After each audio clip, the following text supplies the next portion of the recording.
Good morning, good afternoon, good evening, fellow YouTubers and Pipe Lovers Den members. How are you all? Now, if you haven't joined up with the Pipe Lovers Den, you may go to pipeloversden.com, click on Lounge, and go to our forum. Very good, very good. We have almost 2,400 posts. I highly recommend it. Now, today I want to talk to you all about pipe myths. Now, I've watched some movies, Eric, 1968, excellent guy, highly recommend if you don't know him to look him up on YouTube here.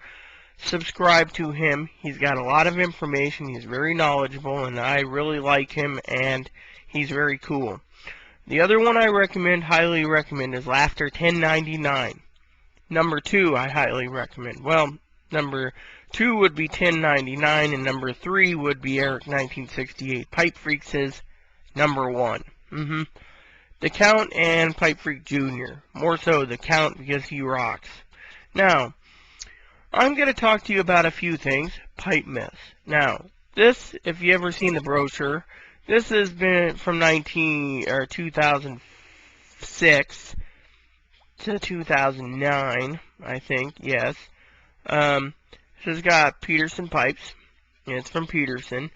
It's some quotes I want to read you, and then I'm going to give you my thoughts on it. Hints for the pipe smokers. Peterson pipes require no special breaking in treatment. For the first few smokes, only fill your pipe halfway. Firmly but not too tightly. Light up and evenly and smoke slowly, using your tamper to keep tobacco firm inside the bowl. Gradually increase the amount of tobacco. You will ensure an even buildup of carbon lining, but do not allow this to become excessive, as a surplus of carbon cake may crack the bowl. The ideal thickness is 1.5 millimeters. Now, first of all, I've heard from various people, 1968, Laughter 1099, I believe, and the Count, all saying various things. Count says when you break a new pipe in, fill it 1/4 full for the first 12 bowls. For the second 12 bowls, fill it half full. For the third 12 bowls, fill it 3/4 full. And then for the last 12 bowls, fill it full to break it in. That's 48 smokes. Let me tell you what I have done. For the last 3 years, a little over, probably 3.5 years, Aaron bought these pipes. Mind you, this was his, but I've confiscated it. This one is mine. It's my birthday pipe. It's a Big Ben. I like the prettiness of it, and it was my birthday present.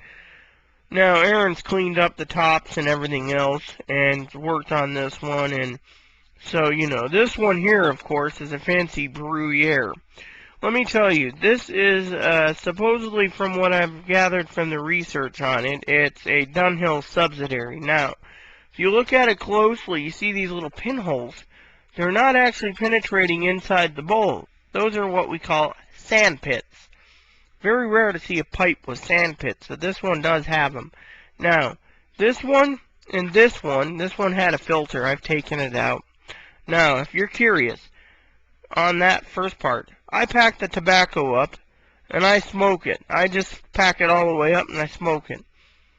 I've used this pipe and this pipe. This is a Billard, this one's a Rhodesian or a bent apple. Can't figure out which one. Maybe you guys could give in the comments about what shape this is. Now, mind you, these two pipes I've smoked for over 3 years constantly, about 6 bowls in each or more.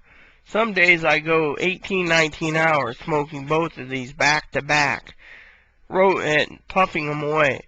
I've even power puffed at times. Tamped them down, power puff. Tamped them down, I've filled it up with every type of tobacco. I've smoked in my life over 40 tobaccos. I've tried them out in this one. I've tried them out in this one.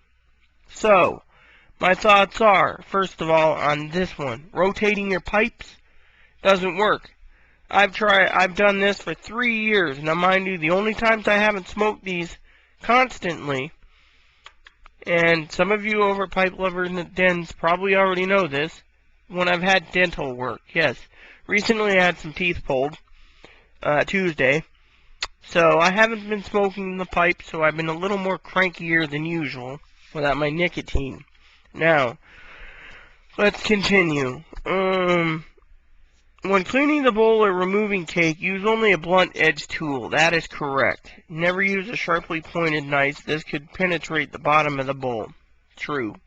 That is okay. For regular smokers, it is recommended that you use several pipes in rotation. This will ensure optimum smoking pleasure and longer life to your briar. Again, I don't think so. See, you could have one pipe. You can have a corn cob like Sarah's granddad had. Aaron's granddad had. And, burned a hole in the bottom of the corn cob. You could smoke it till it's gone and then toss out the cob, get a new one. So, you could smoke like I have 3 years, as long as you keep it cleaned and the shank cleaned. 3 years. So there might be some ghosting maybe or maybe not. Just depends. We keep these pretty clean. So now, avoid smoking a new pipe in windy or outdoor conditions, as the increased drought may cause it to flame and consequently burn. I live in a valley. Once I fire up my pipe and get it burning good, I walk all over town with it. I've walked down in town with this. I've walked in town with this. I walked in town, all over town, with my Meerschaum, with no trouble. That, in my opinion, is a myth. Now, about the rotations again. Please always rotate your pipes. That's the way of telling yourself from Peterson, buy as many Peterson pipes as you can have, put them on a rack and rotate them, and keep buying them. Now, if you read the thing in, I don't remember what website it was, rotate your pipes every 24 hours. So, smoke this once, rotate. Smoke this once, so if you want to smoke a pipe, and you want to smoke 20 bowls in one day in 20-hour period, then you better have 20 pipes and rotate them. Then the next morning, start with the first one that you rotated by switching them, and then keep doing it. That is what they say, rotation. So if you have 20 pipes in your collection, fine. If you have 500 pipes in your collection, that's fine. They just want to make money. So you're the hobbyist and the smoker. Therefore, you do what you feel is right. May I continue? Now, this says,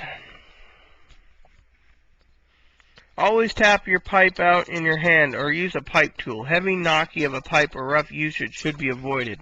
That, in my opinion, is true. It could give you dents or damage your pipe. So be very ginger with it, even a Meerschaum. So, my main goal of these pipe myths is 1. If you feel the urge to smoke one pipe for 3 years like I have, 3, then no problem. Now, another thing is personally, before I go, some say filters make a cleaner pipe. A cleaner pipe is if you keep your pipe cleaned thoroughly, even without a filter. Filters, of course, is another added expense. You gotta pop it out, throw it out, buy a new one, and they could be like $40 for like 200 of them, or whatever. It's just an added expense you could be putting towards your tobacco, to try new tobaccos. Now, with my Big Vin, I've put this through the washer, as they say. I ran it through hell.